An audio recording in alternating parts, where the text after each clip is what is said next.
Idol, so what's up mga idol? Nandito pala tayo ngayon sa may sulok na naman. Kay manguha tayo ng sigarillas. So, mayroong nagbabantay pala dito. Parang nakakatakot yung itsura niya, pero ang cute. Ang gulo, no? Nakakatakot tapos ang cute. Ay mga idol, oh, ang daming sigarillas at manik. Tingnan nyo, ha? Ay, wala, may mga hinog. May mga hinog mga idol. Lah.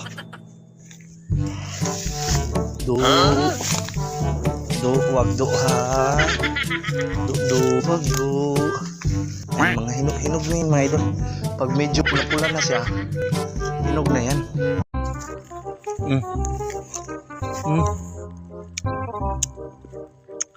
Masarap to idol. Pag may asin.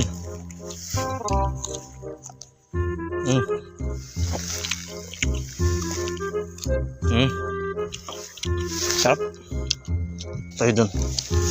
Sa ilalim mga idol. Ito.